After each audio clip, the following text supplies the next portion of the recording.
Bellotecer es desconectarse para conectar, abrir espacio para sentir y admirar. Es el resultado de las reflexiones que ocurren cuando te permites parar el frenesí de la vida a la que estás acostumbrado y ver el mundo desde otra perspectiva. Cuando por fin llegan algunas cosas deseadas, advertimos que, como todo en la vida, están rodeadas de incomodidades. No estoy segura de ser valiente, aunque si tuviera la certeza de que mañana mismo estaría muerta, la brevedad de ese plazo no me aterraría. Esto es una cita de Roberto Alifano. Quiero traer como primer tema al podcast de Bellotecer la incomodidad. En primer lugar, para vencer esta incomodidad que estoy sintiendo sentándome frente a una cámara y frente a un micrófono a contar historias que seguramente en su mayoría van a ser muy personales e íntimas, pero que por algún motivo siento en mi corazón que tengo que compartir.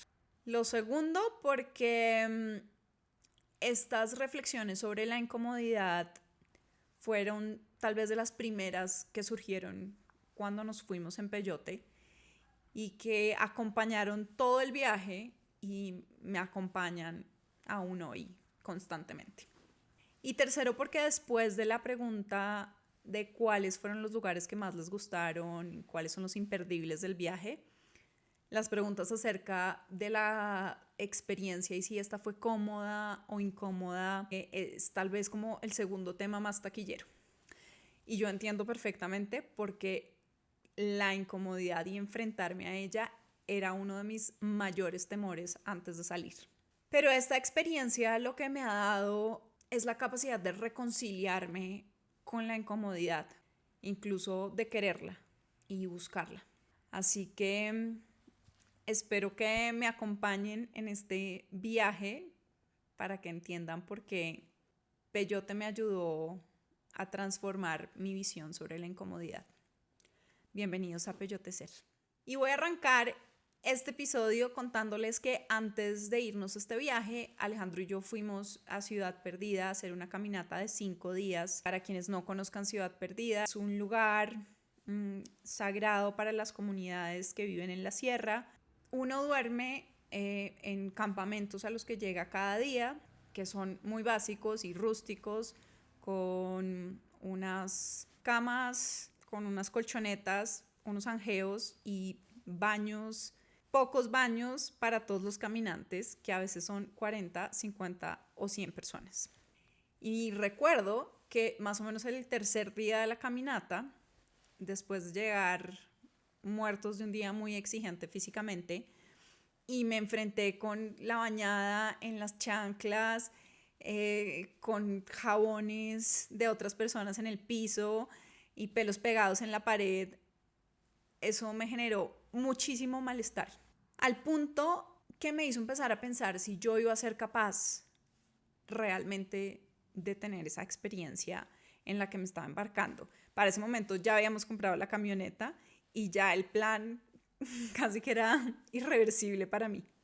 Y me acuerdo que me puse bravísima con Alejandro porque le dije, los baños están asquerosos, y Alejandro me contestó, los baños están perfectos. Y me cuestioné también, quiero estar haciendo esta experiencia con este personaje que le parece que estos baños están perfectos y que me contesta, es que como yo fui al ejército, todo es un lujo.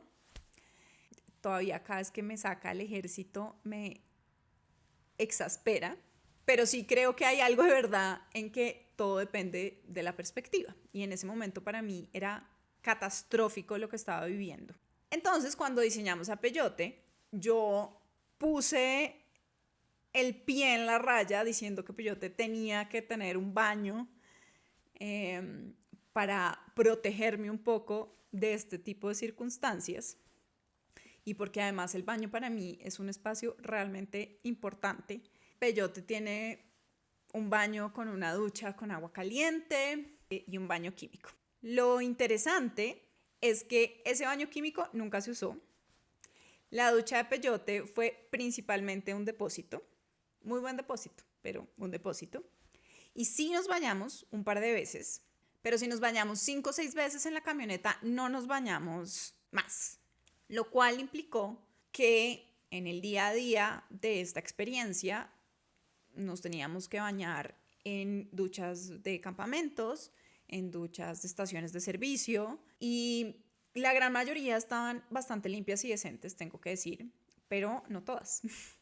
Recuerdo mucho que en Argentina, en un lugar que se llama el Dique de Uyum, no sé si lo estoy diciendo bien, pero llegamos a un camping donde había un baño habitado por arañas grandes y por unos insectos que hacían un ruido que al día de hoy, cuando lo recuerdo, me genera un poquito de pánico.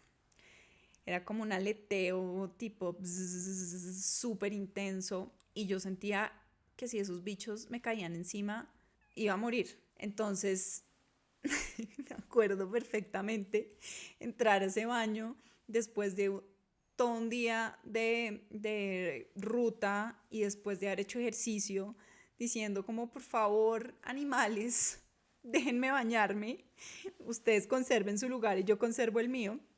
Y a pesar de esas circunstancias que me generaban mucha incomodidad y mucho malestar, ser capaz de disfrutar la experiencia, yo realmente pensé que iba a ser durísimo para mí la experiencia de tener que bañarme o entrar a baños ajenos. Y lo cierto es que logré adaptarme bastante rápido, mucho más rápido de lo que pensé que iba a pasar.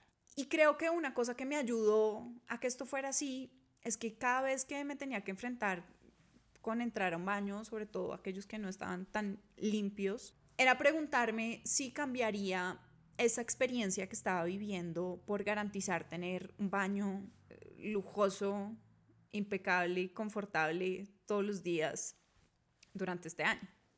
Y la respuesta siempre fue que no.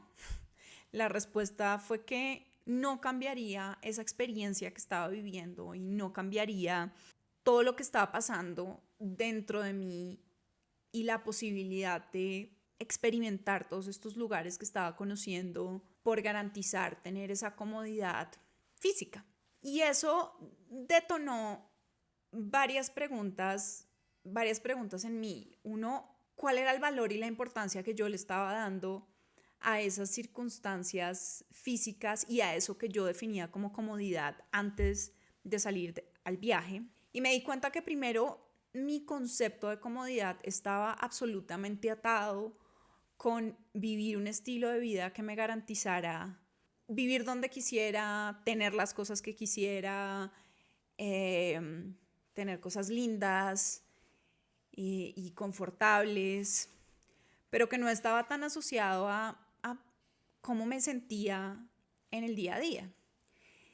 Y me fui a buscar la palabra cómodo en el diccionario y encontré que la definición era algo así como que se hace, maneja, obtiene, lleva con agrado, facilidad y con poco esfuerzo, molestia o inconveniencia. Y ahí me reí y dije, mi vida no era cómoda. O sea, yo tenía cosas y yo no tenía dificultades económicas y podía garantizar comer donde quisiera, dormir donde quisiera, viajar donde quisiera. Pero en realidad, en mi día a día, eso de que fácil y sin esfuerzo no pasaba. De hecho, antes de irme, yo sentía que mi vida era muy pesada, que me pesaba, que no fluía, que tenía que hacer mucho esfuerzo para poder estar presente en mi trabajo y en la vida en general. Como que no fluía.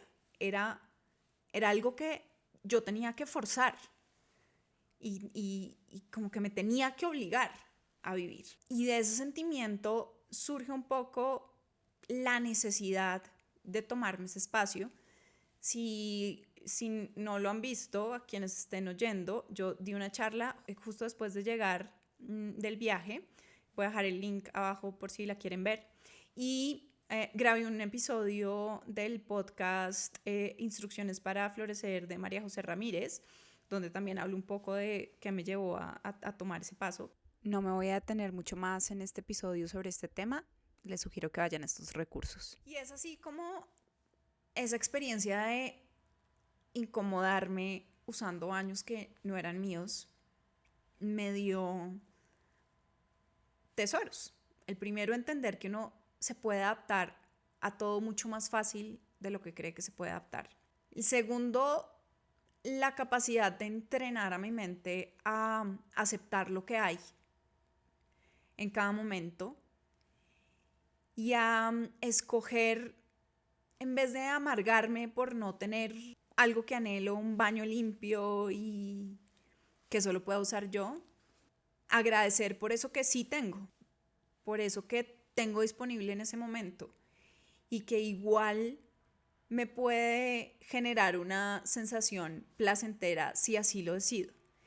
Y tengo que decirles que bañarme, así fuera en los baños con unas condiciones difíciles, siempre me generó un sentimiento de placer, porque el baño para mí, pues el ejercicio de bañarse para mí es un momento no solo de limpiar el cuerpo físico, sino también de depurar ideas, pensamientos y emociones, que es muy valiosa. Y entonces hoy, después de esta experiencia, valoro primero muchísimo cuando tengo un baño mío disponible, donde no tenga que usar chanclas y me pueda sentar en la taza. Y disfruto mucho más el momento del baño y le doy el espacio que se merece. Porque si uno se baña con conciencia, es una experiencia muy distinta y mucho más gratificante que cuando lo hace sin pensar en lo que está haciendo.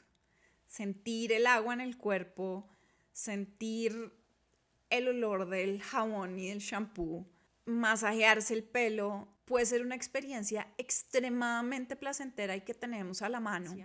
Y bueno, otro tema en el que recurrentemente se me venía el tema de la incomodidad a la cabeza es subiendo montañas. A mí me gusta mucho caminar las montañas y tengo una relación de mucho amor por las montañas porque creo que es una actividad que pone a prueba el ego. Mientras el ego trata de protegernos, las montañas nos hacen vulnerables a propósito. Purifican el alma, haciendo trabajar el cuerpo. Nos derrumban un poco para mostrarnos el poder que tenemos dentro. Hay un momento en el que las montañas exigen tanto físicamente de uno que uno empieza a cuestionarse por qué carajos elegí estar aquí. Pero también es un momento en el que uno se siente muy vivo. Es como que el corazón se quiere salir del pecho y los músculos duelen y uno siente completamente ese cuerpo que habita y se siente vivo. Y luego está este regalo de llegar y admirar los paisajes que nos regalan las montañas y esa perspectiva de ver las cosas como desde arriba y tener como esta capacidad de ver en un rango que uno no logra ver cuando está abajo. A mí me llena de un sentimiento de poder, de sentirme capaz de lograr cualquier cosa que me proponga, que es un sentimiento que no llega cuando me tiro en una playa. También soy feliz tirada en una playa, pero ese sentimiento de energía y de poder que da subir una montaña, yo no lo he podido sentir pasivamente. Y ese es el otro gran regalo que esas circunstancias de incomodidad física siento que me han dado. Pero ahora viene otro tipo de incomodidad que creo que es aún más compleja y que tiene unos tesoros y unos regalos todavía más importantes. Y es la incomodidad mental y emocional. Voy a contar algo que seguramente las personas que oigan este podcast y no me conozcan van a seguir oyendo porque seguramente va a seguir saliendo. Y es que cuando yo tenía 13 años, a mi hermana mayor, Jenny, la asesinaron, haciéndolo parecer como un suicidio. Las circunstancias del caso nunca se esclarecieron por vía judicial, pero para mi familia y para mí es una certeza que ella fue asesinada. Y este fue un evento muy doloroso y muy traumático que me marcó a mí y a toda la familia. Es más, me atrevería a decir que también a todas las personas que conocieron y compartieron con mi hermana. Un poco lo que pasó después de su muerte es que yo nunca tuve las herramientas para procesar ese dolor. Y la única forma que encontré fue tratar de no verlo y ignorarlo de alguna manera. No hablar mucho del tema, pero sobre todo no permitirme a mí misma quedarme enterrada en ese dolor. Pero antes de salir al viaje me tuve que reencontrarme con esta historia. Ayudé a mi mamá a tramitar la autorización para la cremación del cuerpo de mi hermana. 22 años después de su muerte, la fiscalía declaró la prescripción del caso y surgió en mí una idea y una necesidad de contar su historia, que convertí en un proyecto literario que se materializará cuando se tenga que materializar. Pero me dio un gran regalo y fue reencontrarme con esta historia desde una perspectiva diferente. Por primera vez en mi vida cogí ese expediente judicial y lo leí completamente. Y empecé a cuestionarme un poco esa historia que yo tenía armada en mi cabeza sobre su muerte y sobre su vida. En mi historia y en mi cabeza había una sola forma de ver esta circunstancia. Y aquí había una clara víctima, que era mi hermana, a quien habían matado, y luego unas víctimas derivadas, mi mamá, mi hermana y yo, y luego el resto de la familia y el resto de sus amigos. Y había un claro culpable a quien por mucho tiempo yo vi como a este ser abominable y monstruoso que no merecía nada distinto a rencor, que tenía que ser castigado de alguna forma. Y yo admito que yo nunca me metí en el proceso judicial, eso fue una carga que todos dejamos casi que exclusivamente en mi mamá. Pero yo en el fondo quería que se esclarecieran los hechos. Yo quería una condena porque quería un castigo, porque quería venganza.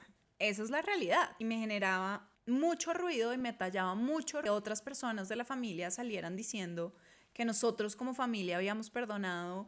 La verdad es que en mi caso eso no era cierto. Y me generaba mucha ira que esto se dijera. Cuando me tomé la tarea de leer completamente este expediente, artículos de prensa sobre mi profesor de penal me va a regañar, pero autor intelectual de su muerte y su familia, y los mismos diarios de mi hermana, un poco la información que me empezó y la forma en cómo empecé a ver a este personaje fue con un poco de compasión. ¿Por qué? Porque mi percepción de este ser humano es que era alguien que había crecido con mucha abundancia económica, pero en un ambiente que exigió de él alcanzar cosas. Y digo cosas porque lo que me viene a la cabeza es una percepción de el valor como ser humano absolutamente atada a las pertenencias materiales, y una infancia, adolescencia y vida adulta en la cual su valor dependía completamente de esa riqueza económica y del poder y el reconocimiento que eso conllevaba, pero donde había mucho dolor y mucho vacío interno de no ser visto, de no ser reconocido. Por ejemplo, hay una conversación entre él y su madre en las interceptaciones de las llamadas, en donde le dice: yo he hecho mucho por esta familia y nadie me lo ha agradecido. Y entonces empecé a ver, más que un viejo matón, a un niño herido. Y cuando uno ve a un niño herido y no a un viejo matón, hay un espacio en el cual ese ser puede ser objeto de compasión y no solo de juicio. Pero además me ocurrió otra cosa que creo que fue todavía más difícil, pero infinitamente más pedagógica para mí. Y es que yo hice un listado de todas esas cosas que aborrecía de este ser y que me parecían inaceptables y terribles. Y fue dolorosísimo para mí darme cuenta que en esa lista había muchas cosas que yo había hecho en otros momentos de mi vida con otras personas, pero que de alguna u otra forma, aquello que juzgaba como abominable eran cosas que yo había hecho y que yo había sido. Dentro de esa lista estaban cosas como discriminar a la gente por condiciones sociales, juzgar a la gente por su apariencia física, sentirme superior intelectualmente y físicamente, causar con mis actos que otras personas se sintieran insuficientes e incapaces. Y ya no me acuerdo qué otras cosas, pero es que casi que salvo ordenar la muerte de alguien, de alguna u otra forma, todas estas cosas las había hecho yo. Me enfrenté a las incómodas preguntas: ¿qué parte de mi sombra está espejeando este personaje? ¿Y qué tengo que aprender de mí a través suyo? Y entonces entendí dos cosas. La primera es que hay mucha más profundidad en los actos de una persona de lo que somos capaces de ver. Y yo tengo la firme convicción hoy de que los seres humanos tenemos la capacidad de ver la información que hemos sido y de responsabilizarnos por aquello de lo que no estamos orgullosos. Y si bien uno no puede cambiar el pasado y no puede cambiar lo que hizo y no puede cambiar situaciones en las que hirió a otras personas, sí tiene el poder y la capacidad de, viendo esa información que uno ha sido y viendo de dónde viene el dolor y las heridas y cómo se manifiestan en aquello que uno es y aquello que uno hace, poder decir: esta vez elijo hacerlo distinto, elijo dejar de ser aquello que no quiero ver en el mundo y empiezo a hacer aquello que sí quiero ver. Y en mi caso, eso ha sido entender que yo quiero un mundo más equitativo y más compasivo y más amoroso. Y lo único que puedo hacer al respecto es tomar control de mis propias acciones, de lo que hago y de cómo me presento al mundo. Eso no quiere decir que yo haya dejado de juzgar, eso no quiere decir ni siquiera que haya dejado de hacer todas esas cosas de la lista que dije que me parecían terribles. Pero sí creo que esta experiencia y sí creo que someterme a esa incomodidad emocional y mental de saber y entender que no soy mejor que nadie, ni siquiera que esa persona que me hirió tan profundamente a mí y a mi familia, me permite ser un poco más consciente de mis acciones, un poco más consciente de mi capacidad de elegir y muchísimo más responsable de cada una de las cosas que escojo hacer cada día. Y de nuevo, de agradecer por todo el amor que me ha rodeado y por todas esas relaciones que, aunque a mí se me olvide, me han demostrado que valgo por lo que soy y no por lo que tengo y no por lo que hago. Así que eso es todo por hoy. Eso es todo lo que tenía para contarles. Incomódense o no incomódense, eso es su elección.